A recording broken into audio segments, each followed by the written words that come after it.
The slap cracked through courtroom 7 just as the clerk reached for the record button. A judge's adult daughter stood over a black woman in a plain navy coat, certain no one would challenge her, not even with 12 witnesses watching. Why did the judge order the bailiff to remove the victim instead of his daughter? Why did one silent juror lower his eyes? And what could possibly be inside the woman's locked phone that made the chief clerk turn pale? She did not shout, threaten, or reveal who she was.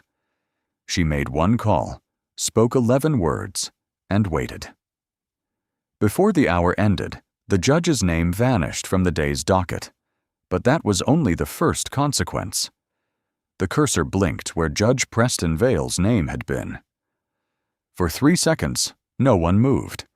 The docket still showed every case and party, but the judge who had controlled the room was gone. "Put it back," Vale said.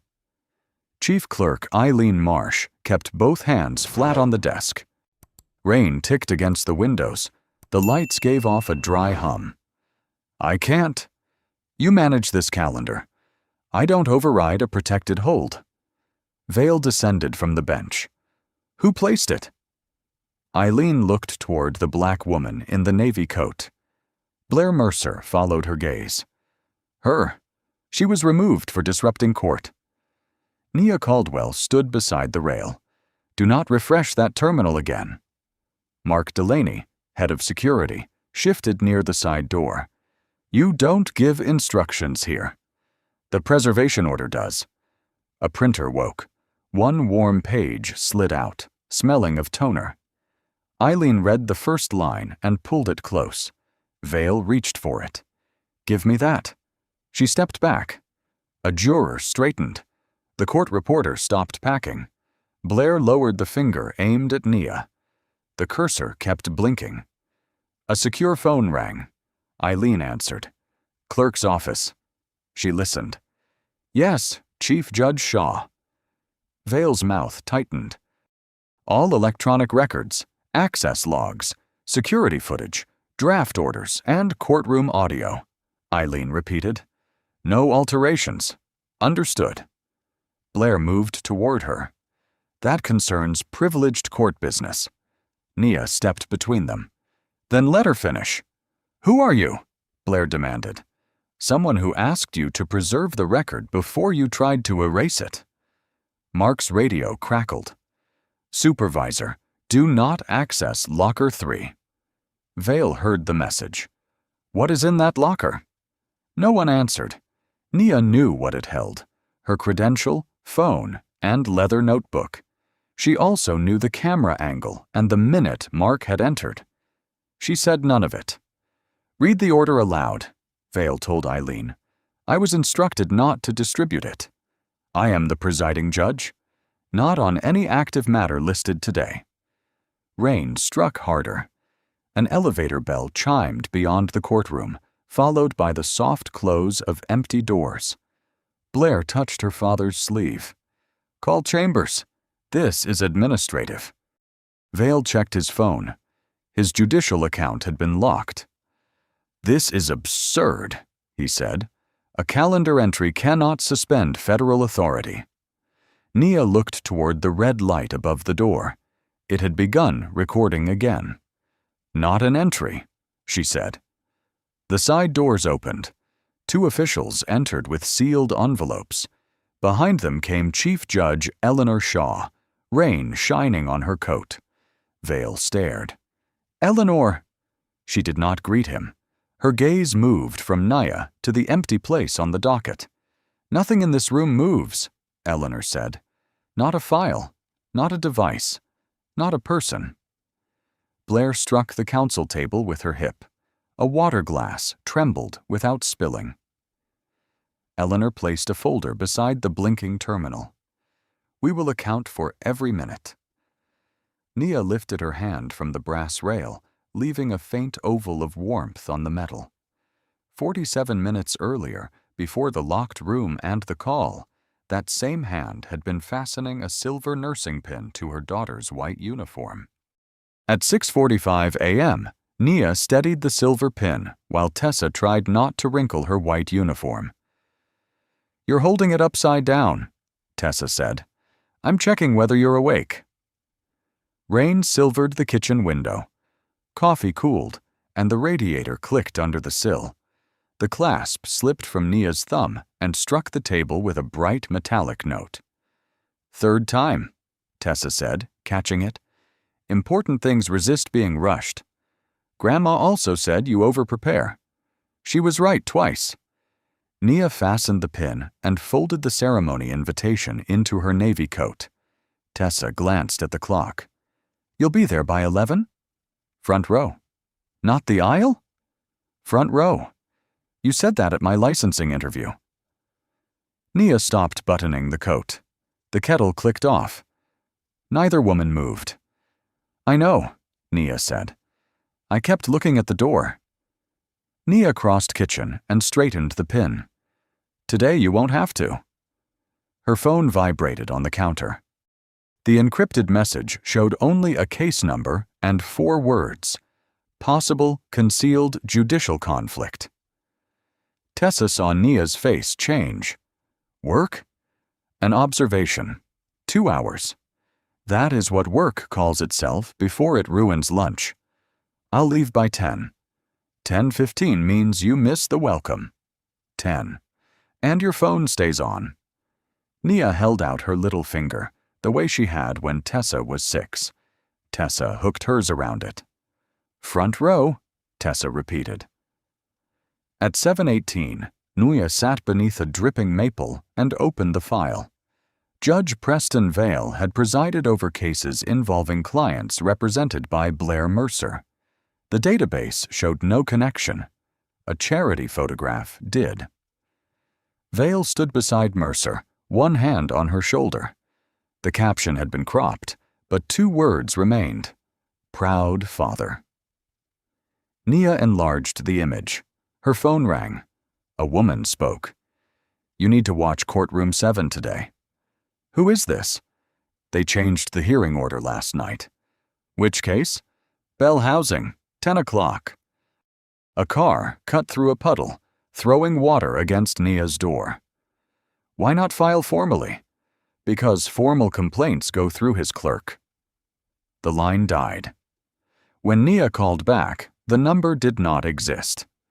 At 7:31, she sent Chief Judge Eleanor Shaw a secure message. Conducting unannounced observation. No intervention unless preservation becomes necessary. The reply arrived at once. Understood. Do not disclose status unless required.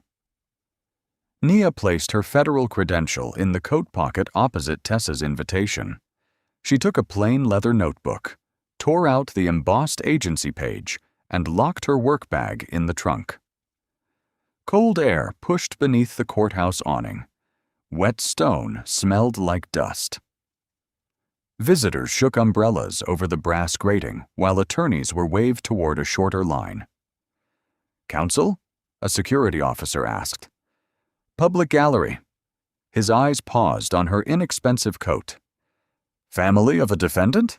No. Then wait behind the delivery group. Nia joined the longer line. Her phone buzzed. Tessa had sent a photograph of the silver pin catching fluorescent light above a row of empty chairs. Saved you one. Nia looked through the courthouse glass at the lobby clock. 8:06 a.m. She slid the phone away and entered before rain could soak through to the invitation. Courtroom 7 smelled of damp wool, floor polish, and old paper. At 8:19, Nia took the last seat in the back row and opened her leather notebook. The gallery held tenants with folders, 2 law students near the aisle, and an elderly black man rubbing a bent envelope. Arthur Bell? A clerk called. The man rose too quickly. His chair scraped the wood. A blonde attorney in a burgundy suit stepped through the gate. Mr. Bell, you were told to wait outside. I was told 8:30. You were told what I needed you to know. Nia wrote 8:21. The attorney turned toward the bench. Morning, Dad. Judge Preston Vale entered from chambers, silver hair combed back. He smiled before catching himself. "Counselor Mercer," he corrected. Blair Mercer laughed softly. "Of course." Court reporter Lena Ortiz looked up from the stenotype machine. Her fingers resumed more slowly. Nia wrote, "Familial address acknowledged in open court." At 8:27, Chief Clerk Eileen Marsh carried 2 blue folders to Blair's table and none to the legal aid side. David Cole, 61, with a frayed cuff, raised his hand. "Ms. Marsh, I'm missing the revised exhibits." They were filed late. Then opposing counsel should not have them either. Blair opened the top folder. Administrative copies. Vale tapped the bench. Let's not waste the morning on paper. The wall clock clicked louder than the vent. Arthur stood beside David. "Your Honor, my wife is in dialysis. I only need—" "Your attorney speaks for you." Arthur lowered his eyes. Nia wrote 8:34. Litigant interrupted before factual statement. Blair glanced back. Her gaze dropped to the notebook, then to Nia's plain coat. "Who is she?" she whispered to Eileen. "I don't know." "Find out." The hearing moved quickly. Vale sustained Blair's objections before David finished speaking. Twice he referred to documents not in evidence. Each time, Lena's fingers hesitated. At 8:49, David requested a sidebar. "Denied," Vale said. "I have a conflict concern." "Then file it properly." "I tried." Eileen's hand stopped over a stack of motions. Nia wrote. Clerk reacted to filing reference. A cold draft slipped beneath the doors. Someone coughed into a scarf. The smell of rain deepened as late arrivals entered. During a pause, Blair leaned toward the bench. "You said this would be done before 10. Vale covered his microphone. "It will be." The red recording light remained on. Nia marked the time. Lena looked back with a question she was afraid to ask. At 9:03, Vale ordered Arthur to review a settlement during recess. Blair placed the blue folder before him. "You sign, you get 30 days, she said. "You fight, the locks change Friday." David reached for it. "That is not what the proposed order says." Blair pulled it away. Then read faster. Arthur's bent envelope slipped from his hand. A hospital card slid halfway out. Nia picked it up and returned it. "Thank you," he murmured. When Vale left the bench, Blair walked down the aisle and stopped beside Nia. "Visitors don't take litigation notes in my courtroom." Nia closed the notebook around her pen. "It isn't your courtroom," she said. Across the room, Lena reached beneath her machine and pressed the backup key. Blair's smile vanished. "You think that line makes you clever?" she asked. Nia kept the notebook beneath her palm. "No." "Then open it." The gallery went still. Arthur Bell stood near counsel table. David Cole stepped into the aisle. "Ms. Mercer, she is attending an open proceeding." "I'm addressing a disruption." "You're addressing a visitor."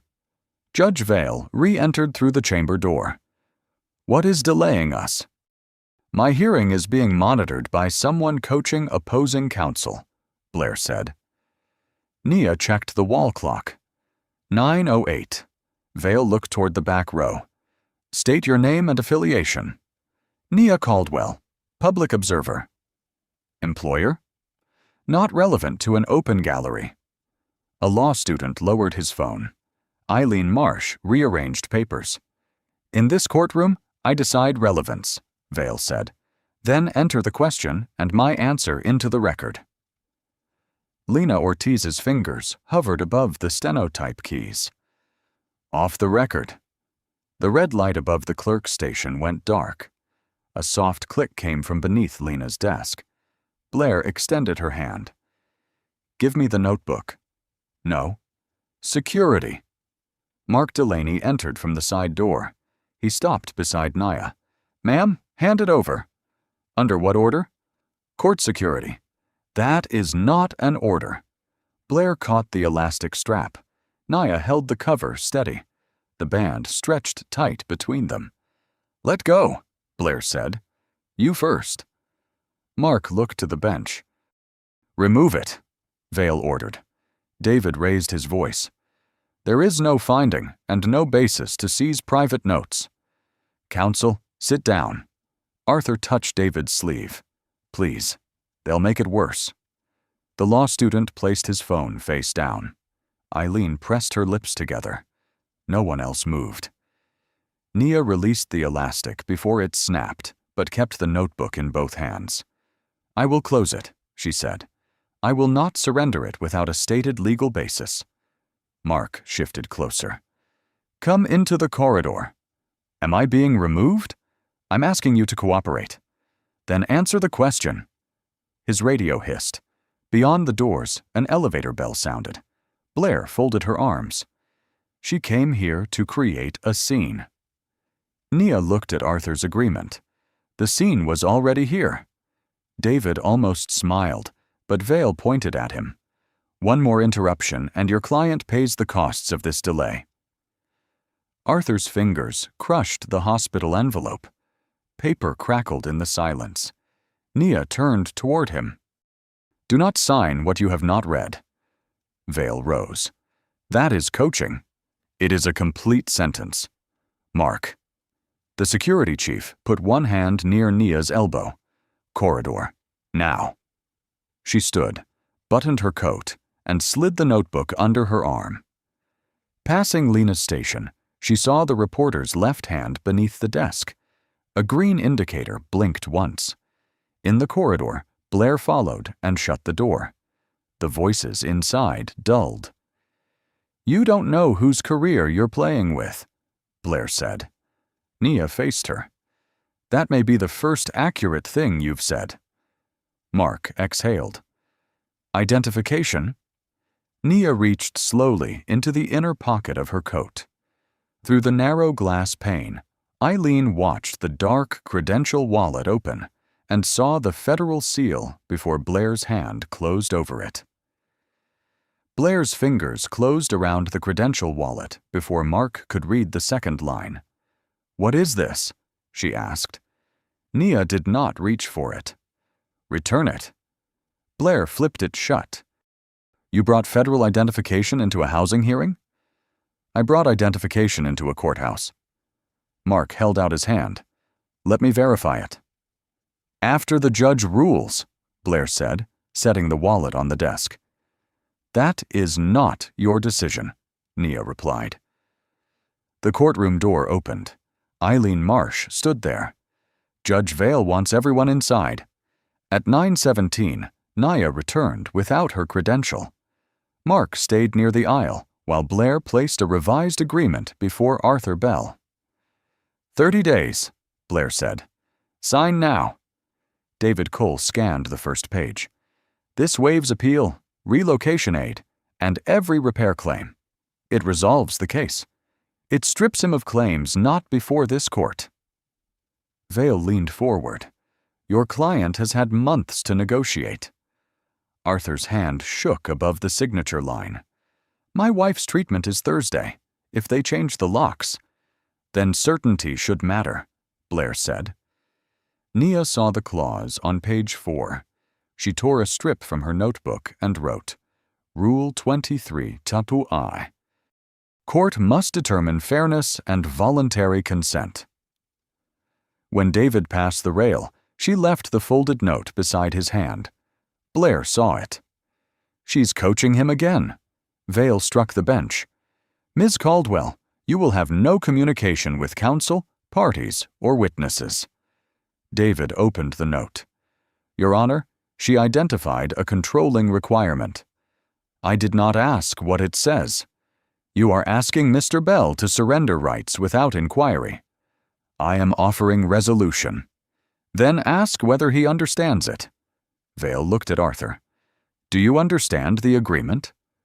Arthur glanced at David, then at the hospital envelope in his fist. "I understand I have to be out." "That is sufficient," Vale said. "No, it isn't," David replied. The radiator clicked. Rainwater tapped from an umbrella onto the tile. Vale turned to Eileen. Note counsel's refusal to proceed.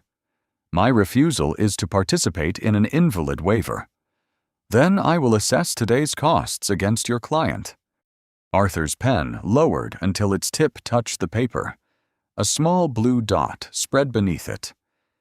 Nia stood. Mark moved at once. Sit down. He has not answered whether his consent is voluntary. Blair laughed. You are not part of this case. Neither is your relationship to the bench, according to the file. Eileen's head lifted. Vale's face hardened. Remove her. David stepped into the aisle. Before you do, I move to preserve her statement, the seized credential, and all audio from this session. Denied. State the basis. Security. For a rule citation. For sustained disruption. Mark touched Nia's elbow. She pulled free only far enough to button her coat. Do not touch my notebook, she said. Blair turned the agreement to the signature page. Sign, she whispered, or Friday gets worse. Arthur's pen trembled. The blue dot widened into a stain. Then Lena Ortiz stopped typing. The quiet made Vale look toward her. My machine shows the record was disabled, she said. No one moved. Under her desk, the backup light kept blinking green. The green light blinked beneath Lena's desk while Judge Vale stared at the dark recording panel. Technical fault, he said. 10-minute recess. His gavel struck. Chairs scraped. Papers snapped shut, and the gallery released a held breath. Blair gathered Arthur's unsigned agreement before David reached it. You stay, she told Nia. Mark Delaney opened the side door. Hallway. The corridor was colder, smelling of wet stone and toner. Rain trembled against the windows. Blair followed, her heels sharp on the tile. You came here to embarrass my father. I came to observe. You passed legal advice. I passed a rule to counsel. Blair held up Nia's credential wallet. People walk in with a notebook and think it makes them important. Return my property. Mark extended his hand. Ms. Mercer, I need to verify it. Nia faced him. Privately. Read the office line, call the secure number, and log the time. Why privately? Blair asked. The position is not for you. Blair surrendered the wallet only after dragging her thumb across the cover. Mark opened it. The gold federal seal caught the gray window light. Eileen Marsh appeared in the doorway, carrying files. Her gaze fixed on the seal, then on the blue stripe along the credential's edge. Nia saw recognition tighten her mouth. Eileen, Nia said, use the internal verification line. The clerk's hand rose toward the wall intercom. Blair stepped between them. No calls until my father decides whether this woman is being detained. A judge doesn't verify credentials, Mark said. He controls his courthouse. This is a federal facility, Nia replied. No one person controls it. Eileen's fingers hovered over the button. The speaker gave a faint hum. Through the door came Arthur's cough and David asking for missing exhibits. Press it, Nia said. Eileen lowered her hand. I have to return these files. She went inside without looking back. Mark read the first line again, but Blair reached across and folded the wallet shut. You've seen enough. I haven't seen the title. You saw a seal. Those can be copied. Then verification protects everyone, Nia said. Blair's smile hardened. You don't redesign procedure because you wore a serious coat. Mark's radio crackled with Vale's voice. Secure the identification. Bring Caldwell back. Mark glanced at the ceiling camera. Its red indicator was dark. Where will you store it? Nia asked. Security locker. Number? 3. Log the time. Blair sighed. She is not giving you orders. No, I'm giving the record a chance to survive. They crossed to a steel cabinet. Mark placed the wallet inside locker 3 and turned the key. Metal struck metal with a hollow click. Nia watched him write 926 on the paper log. "You'll get it after the judge decides," he said. "Who has the second key?" "Only me." Blair looked away too quickly. The courtroom doors opened. David stood there. "Arthur is being told the agreement expires when recess ends." "It does," Blair said. "That deadline came from you, not the court." Vale called, "Counselors now." Nia passed Eileen at the threshold. The clerk's hand rested beside the intercom. It remained there until Blair entered. Then it dropped. The courtroom doors closed behind Nia with a soft hiss. At 9:29, Judge Vale looked down from the bench. "Take your seat and remain silent." Nia stayed beside the rail. "Place the seizure of my federal credential on the record." Blair sat. "There was no seizure." Locker 3, logged at 9:26.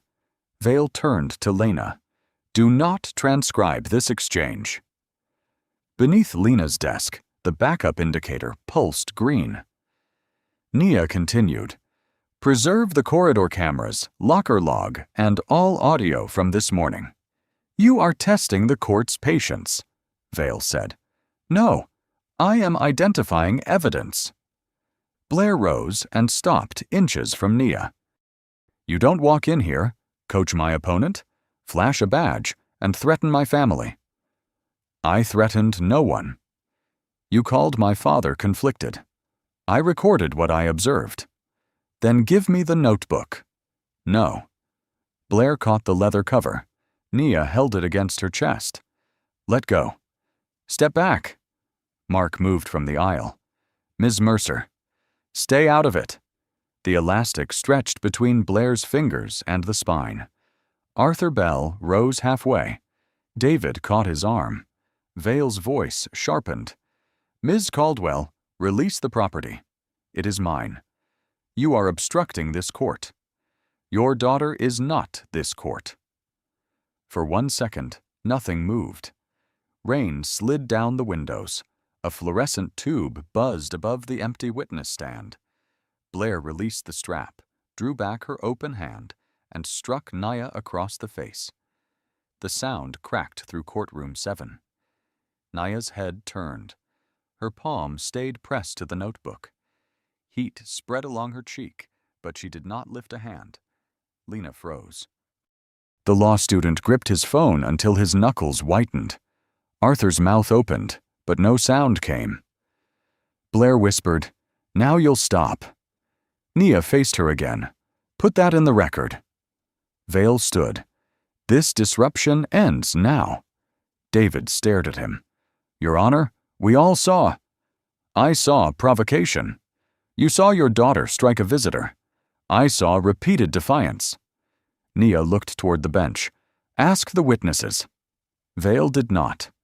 "Mark, remove her for contempt." Mark approached slowly. "Ma'am, come with me." "Am I under arrest?" "You're being detained pending the judge's decision."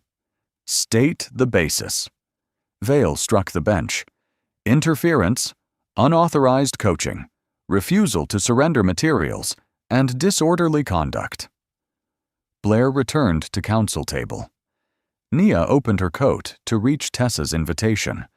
Mark caught the edge, and the folded card slipped free. It fluttered once and landed between his shoes. The paper opened on the polished floor. Nursing pinning ceremony. 11 a.m., reserved for family. Nia looked at the wall clock. 9:33. No one bent down. Not Eileen. Not Lena. Not David. Not the 12 people who had watched the slap and then watched the judge erase it with a sentence. Mark moved his foot, but the damp sole had left a gray crescent across the word family.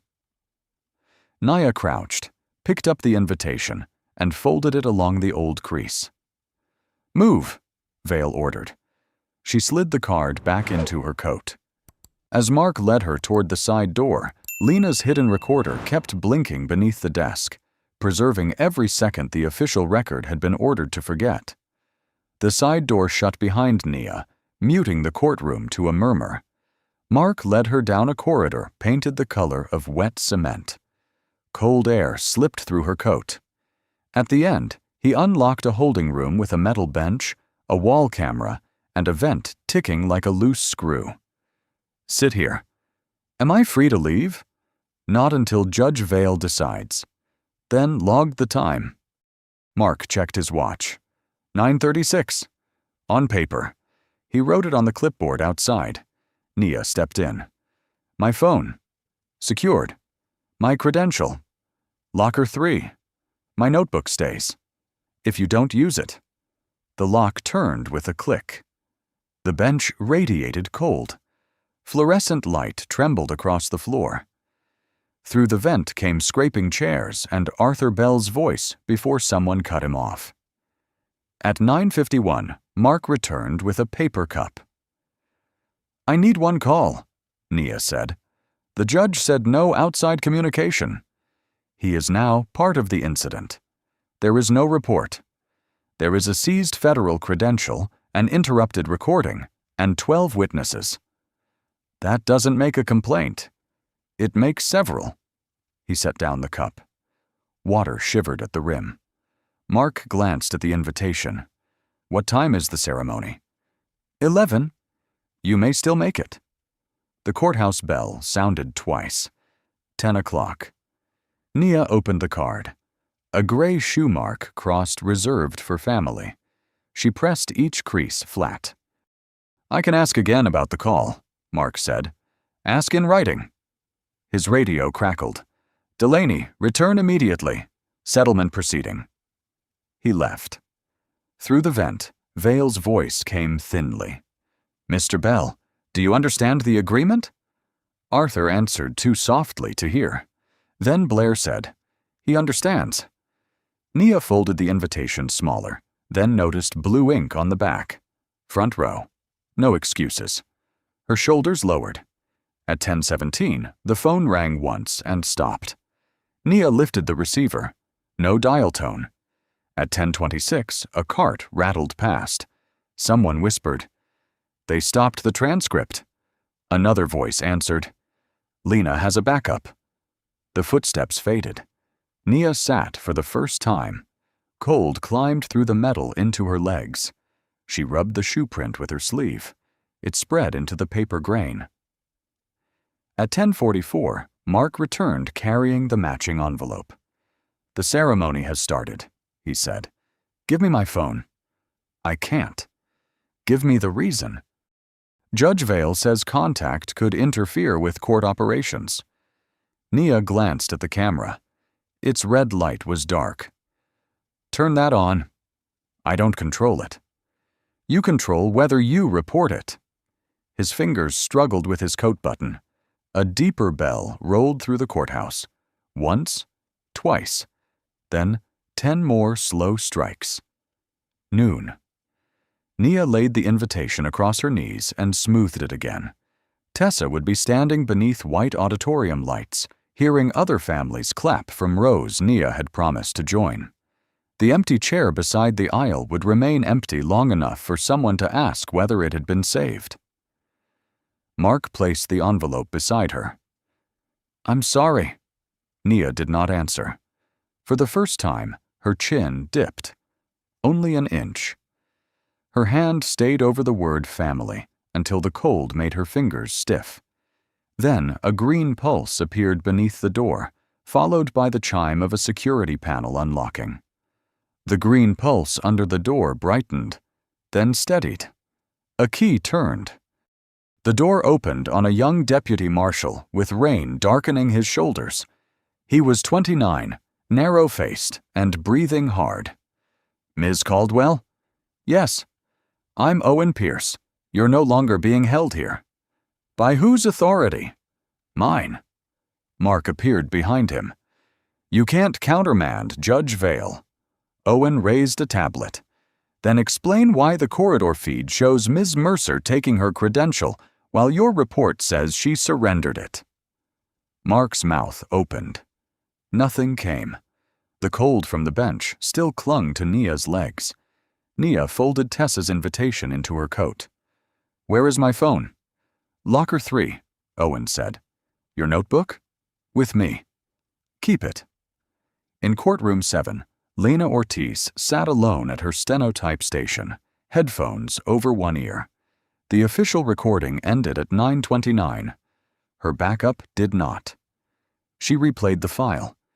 "Do not transcribe this exchange." Then Blair's voice. Then the slap. Lena's fingers shook above the save command. She copied the audio to a second drive and slid it beneath her bag's lining. David Cole entered. "Did it capture everything?" "Yes." "Can it be erased remotely?" "Not this copy." He placed a filing beside her. "Emergency preservation notice." To Judge Vale? To everyone above him. He said the machine malfunctioned. David listened again. Machines don't tell witnesses what to forget. At the clerk's station, Eileen Marsh stared at a deletion request. Access log. Locker 3. It carried Vale's chambers code. Blair stood beside her. "Approve it." "I can't." "Click confirm." "That log belongs to security." "My father wants an error corrected." "What error?" "The time." Eileen's cursor hovered over delete. Then she selected deny. Blair leaned closer. "Do you understand who signs your evaluation?" Eileen printed the log. Warm paper curled into the tray. "I understand who asked me to remove it." She stamped the page, locked it in the evidence drawer, and turned the key before Blair could reach it. By 12:08, Owen had Nia's credential open beneath fluorescent light. "Special Counsel, Judicial Integrity Board," he read. Mark stared at the floor. "Why didn't you say that earlier?" Owen asked. "I showed the credential." His eyes shifted away. The tablet chimed. The corridor footage had finished uploading to an external server. Blair's hand closed over the wallet. Seconds later, Eileen's hand stopped above the intercom. Owen replayed it. "Who disabled the hallway camera?" Mark rubbed his radio. "I was told it was under maintenance." "By whom?" Mark looked toward the courtroom doors. Nia said nothing. Owen unlocked locker 3. Her phone lay beside the credential, cold against her palm. "You have one authorized call," he said. "Private room, monitored line." "Who authorized it?" "I did." Mark stepped forward. "Pierce." Owen turned. "File a complaint." Nia followed him into a small interview room. The air smelled of dust and hot wiring. A green light glowed beside the secure phone. She set the creased invitation on the table, placed both hands around the receiver, and dialed a number no courthouse directory listed. The secure line clicked once before a woman answered. "Shaw?" "Nia Caldwell. Bellwether Courthouse. Priority preservation." Chief Judge Eleanor Shaw's voice sharpened. "Authenticate." Nia gave the case code and rotating phrase. "Confirmed. Status." "Eleanor, freeze Vale's docket. His conflict became obstruction in open court." 2 beats passed. The receiver pressed cold against Nia's palm. "What was obstructed?" "A federal credential was seized. Recording was halted. I was confined without communication. Evidence is being altered." "Physical harm?" "One open-handed strike by counsel." "Counsel's identity?" "Blair Mercer, Preston Vale's daughter."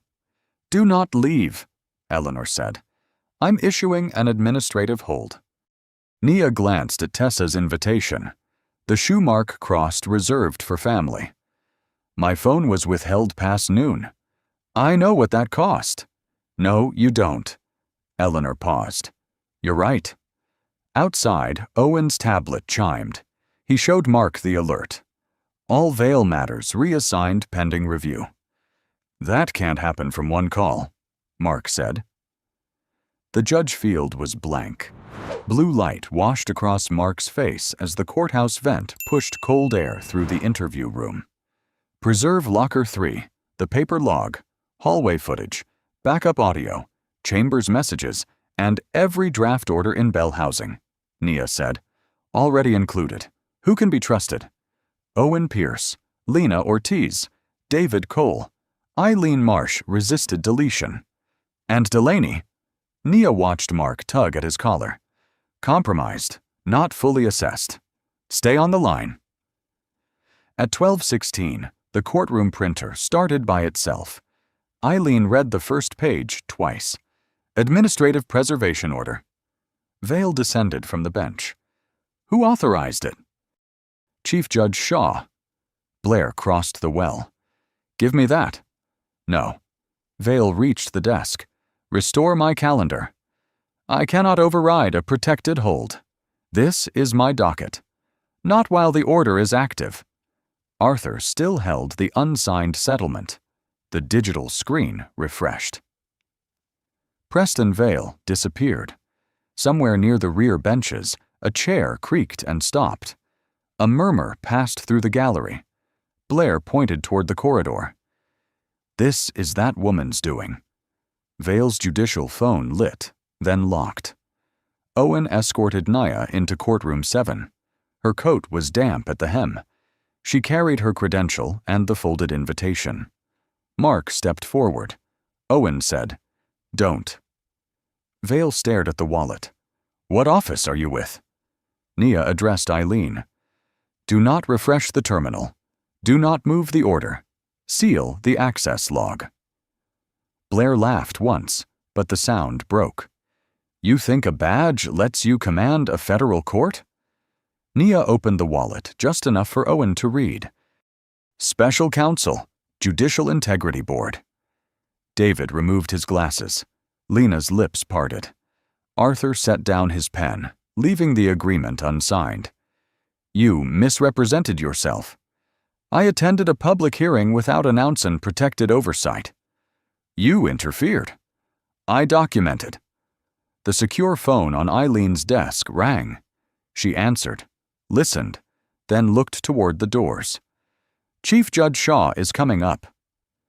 Beyond the walls, the elevator bell chimed, and this time the doors did not close empty. The elevator doors opened before the bell finished ringing. Chief Judge Eleanor Shaw stepped out in a charcoal coat. May Donovan, 50, led the audit team and followed with 3 red evidence cases. No one touches a terminal, Eleanor said.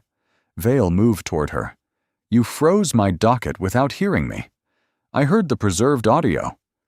That recording was unauthorized. May set a case on Eileen's desk. Its latches snapped open. Unauthorized does not mean non-existent. 2 technicians entered. One photographed the docket. The other disconnected the clerk's terminal. Eleanor faced Ania. Credential. Recovered. Court record? Lena placed a small drive on the rail. The official system stopped. My backup did not. Vale stared at her. You copied court audio? I preserved what I was told not to record. By disobeying me. By following my oath. May slid over an evidence envelope. Lena sealed the drive and wrote 12:22 p.m. across the flap. At counsel table, Blair gathered the Bell housing folders. Leave them, David said. They contain client material. They contain documents I never received. Eleanor raised one hand. Everything stays. Blair kept moving. Owen stepped into the aisle. Set them down. You don't order counsel. The preservation order does. She released the stack. One page slipped free, showing a draft ruling dated 2 days before the hearing. Arthur's name was already typed beneath approved. David bent closer. The agreement wasn't signed. Vale said, Judges prepare alternatives. Before testimony? Nia asked. He turned on her. You have done enough. Nia looked at the page. That document says otherwise. May photographed it, then sealed the folder. Red tape crossed the blue cover. Another strip went over locker 3. Mark's radio clicked twice. May pointed. Put that on the table. It received instructions relevant to the detention. He hesitated. Owen said quietly, "Mark." The radio landed beside the cases. Eileen removed the access log from a drawer. There was a deletion request. "From whom?" Eleanor asked. "Chambers code." Vale's face stayed still, but Blair looked at him. "I denied it," Eileen said. May checked the time. 12:03, after Miss Caldwell was confined. Arthur held the unsigned agreement. "Is my case over?" "No," Eleanor said. "You will receive a hearing before another judge." Arthur looked at the blue ink dot where his pen had nearly touched the line. "Keep your copy," David said. Blair folded her arms. "You're turning a misunderstanding into a spectacle." Nia's phone vibrated. Tessa's message appeared. Ceremony finished. I kept looking at the chair. Nia locked the screen. Eleanor noticed. "Do you need a moment?" "No." The answer came too quickly. May called items for seizure. Server backups, draft orders, email accounts, visitor logs, camera records. A technician looked up. "Chief Judge, we found a second directory." "What kind?" "Draft rulings indexed under Mercer client numbers." Blair's hand slipped from her sleeve.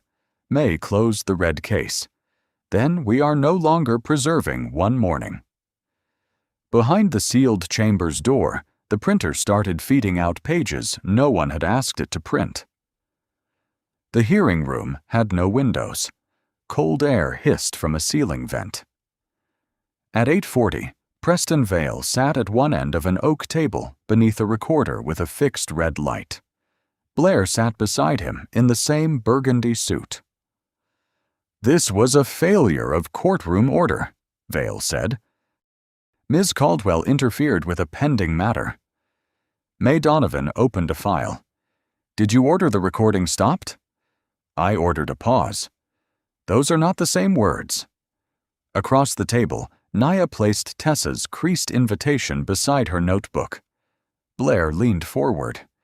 "She moved toward me. I believed she threatened my father." Owen Pierce raised his tablet. "The video shows her standing still." "That was before." "The courtroom camera shows the same." May pressed a key. On the monitor, Blair seized the notebook. The room heard Nia say, "Step back."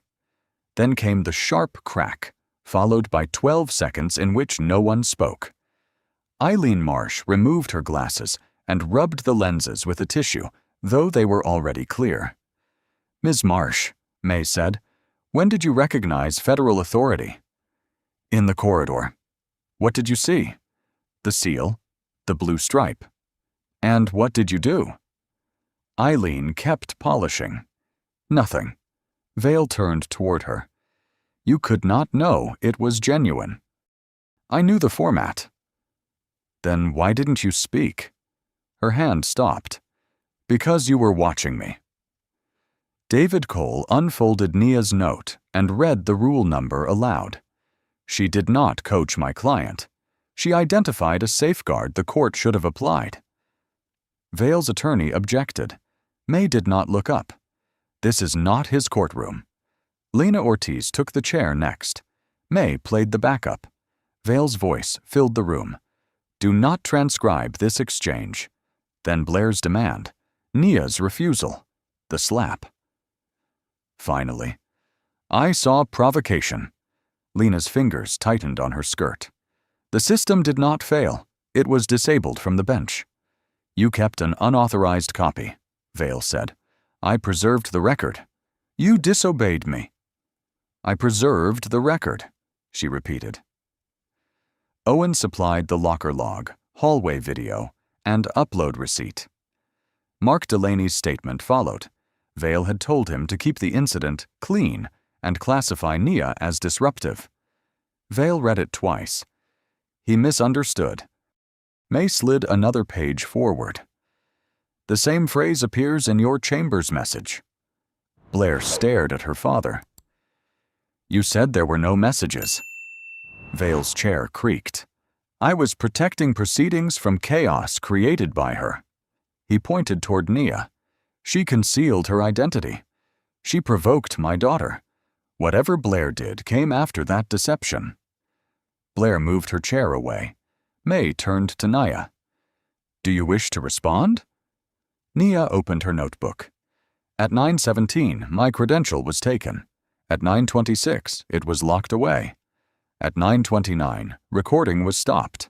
At 9:33, I was struck. At 9:36, I was confined. At 12:03, deletion of the locker log was requested. That is all? That is the sequence. No demand followed. No raised voice. Only the times. Eileen put on her glasses. One lens carried a fresh fingerprint. May looked down the table. The board will determine whether this was one morning or a practiced method. A technician opened the recovered Mercer directory.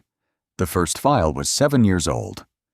The oldest file was 7 years old, a draft ruling saved under Blair Mercer's client number. May Donovan read the metadata twice. Created before the hearing, modified from Chambers.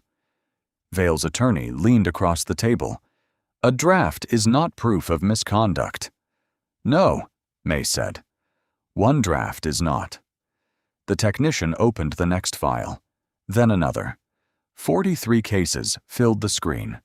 In 26, Blair's clients had received draft language before opposing counsel saw the motions. In 9, the final orders matched the hidden versions word for word. Blair's face lost color. I never asked for those. A message appeared beside the files. Use the narrow standard. D.C. David Cole adjusted his glasses. Those are her initials. Vale answered first. Staff exchange templates all the time. Not through a private folder named after counsel, May said. At 10:14, the board recessed. The hallway smelled of burnt coffee and wet coats. Arthur Bell sat on a bench holding the unsigned agreement. Will they hear my case again? He asked Nia. Yes. Will my wife still have a home Thursday? Nia looked toward Eleanor Shaw. Eleanor took out her phone. The eviction order is stayed until reassignment. Arthur pressed the envelope to his chest. The paper crackled. That's all I needed this morning, he said. Inside, the board reconvened. May read the findings. Undisclosed familial conflict, private access, misuse of authority, retaliation, and attempted suppression of evidence. Vale sat rigidly. Blair stared at the grain of the table. Judge Vale, Eleanor said, you are removed from all pending matters. Your chamber's access is suspended. You cannot end a career in one room. We are preserving the court while the formal process continues. Vale looked at Blair. Tell them the files were yours. Her chair moved back an inch. You said there were no files, she whispered. He lowered his voice. Do not make this worse. Blair finally looked at him. For whom? By noon, Vale submitted a resignation letter before referral to the full disciplinary panel. Blair was barred from appearing in the district, and the state bar suspended her practice pending its own hearing. Mark Delaney lost his supervisory post. He accepted reassignment after signing a statement that Vale had ordered him to keep the record clean. Lena remained at her machine. Owen kept the preserved files under seal. Eileen gave one public sentence. I recognized the seal and chose silence. No one asked her to repeat it. That afternoon, a facilities worker removed the brass nameplate from Vale's chamber door. 2 pale rectangles remained on the dark wood where the screws had protected it from sunlight. Nia stood at the far end of the corridor with Tessa's damaged invitation in her pocket. Eleanor approached. You could have asked for an apology. It would not reopen 43 cases. You could ask for damages. Later. What do you want now? Nia watched the worker place the nameplate face down in a cardboard box. A system that does not depend on the right person being in the room. Behind them, the recorder above courtroom 7 switched on for the next reassigned hearing. Its red light stayed steady. At 7:58 the next Monday, the red light above courtroom 7 came on before anyone entered. Nia stood beneath it with Eleanor Shaw, May Donovan, clerks, and judges. A technician pressed the old bench switch. The light stayed red. Again, Nia said. He pressed it twice. Recording continues. Only the independent archive can stop it. One judge folded his arms. Privileged conferences could be captured. Use the consultation room, Nia replied. A public record should not disappear because someone dislikes it. Eleanor slid a new procedure across the rail. Every interruption creates a timestamp, user ID, and reason code. Eileen Marsh paused over the line, requiring clerks to report pressure from chambers. Anonymous reporting? Independent intake, May said. No supervisor can intercept it. And if it concerns the chief clerk, it goes outside the courthouse. Eileen signed the roster. At 9:10, Owen Pierce demonstrated the new evidence locker. Each item required 2 signatures.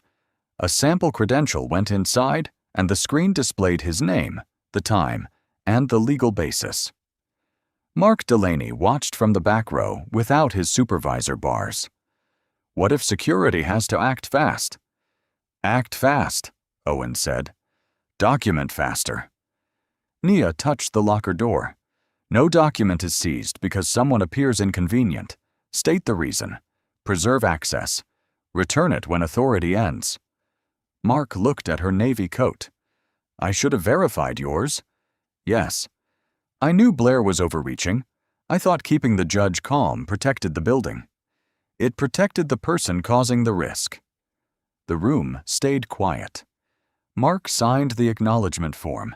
His pen scratched across the paper. By noon, new notices hung at every entrance. Visitors may take handwritten notes. Removal requires a stated finding entered into the record. David Cole read one beside Arthur Bell.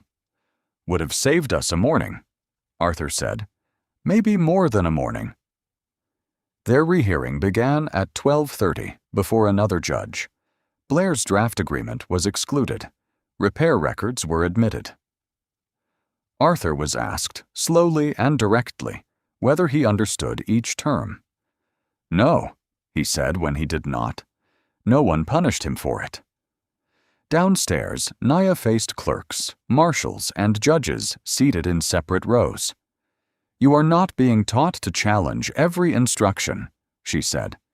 You are being taught to recognize when obedience erases accountability. A judge raised a hand. What if intervention damages collegial trust? Trust that depends on silence is not trust. Eileen looked at Lena Ortiz. Lena pushed a blank incident form toward her. Eileen wrote the first line, then stopped. What do I put under witness action? The truth, Lena said. Eileen wrote, I saw the warning sign and did not use it. At 4:42, Eleanor tested the bench switch again. The old button clicked beneath her palm. The red light did not flicker. Outside, rain had stopped. Evening sun reached the pale marks on Vale's former chamber door without a new nameplate. Nia placed the revised rules in her bag beside Tessa's stained invitation. Her phone buzzed.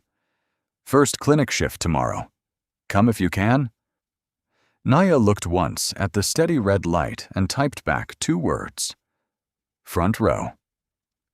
At 6:52 the next morning, Nia stood beneath the white lights of Bellwether Community Clinic while Tessa pinned back one loose curl. You came early, Tessa said. I said front row. There are no rows. Then I'll stand where you can see me. The clinic smelled of antiseptic, coffee, and rain drying from coats. Tessa's silver nursing pin caught the light each time she turned toward the intake desk. A child cried behind a closed door. A cart rattled over the tile. Before beginning rounds, Tessa touched the folded invitation in Nia's hand. The gray shoe mark still crossed reserved for family. "I watched that chair until they called my name," she said. Nia ran her thumb over the crease. "I know." I kept the recording. They watched 3 minutes on Tessa's phone. Applause, white uniforms, one empty chair beside the aisle. Nia did not explain where she had been. Tessa already knew. "Next time," Tessa said, "call before the silence gets that long." "I will." 6 weeks later, the Judicial Conduct Council released a public report. Preston Vale's resignation became permanent, his pending cases were reassigned, and 43 prior matters entered independent review. Blair Mercer's federal access remained revoked while the State Disciplinary Board suspended her license for 18 months and required ethics supervision before any return to practice. Mark Delaney completed witness intervention training and accepted a non-supervisory records post. He no longer carried the second key to evidence lockers. Lena Ortiz was appointed lead court reporter for preservation compliance. Owen Pierce helped write the 2-signature locker rule. Eileen Marsh remained chief clerk, only after agreeing to outside oversight and monthly audits. At the first public training, Eileen stood before 30 courthouse employees. "I recognized the seal," she said. "I waited for someone braver." No one shifted in the chairs. She placed the old deletion request beneath a document camera. That delay was an action. Nia sat in the back row, saying nothing. The red recording light above the door stayed on. By January, Arthur Bell and the other families received new hearings.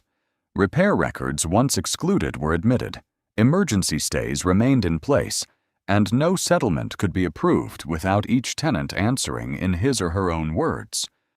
When Arthur left courtroom 7, he found Nia near the elevators. "My wife finished treatment," he said. "We kept the apartment." He offered her the bent hospital envelope. She shook her head. "Keep it." "For what?" "The next door you have to open." He tucked it inside his coat. That evening, Nia and Tessa worked at the kitchen table where the silver pin had first struck the wood. Tessa placed the damaged invitation inside a narrow black frame. Beside it, Nia added the first page of the new preservation rules. "You're leaving the mark visible?" Tessa asked. "Yes." "It ruins the paper.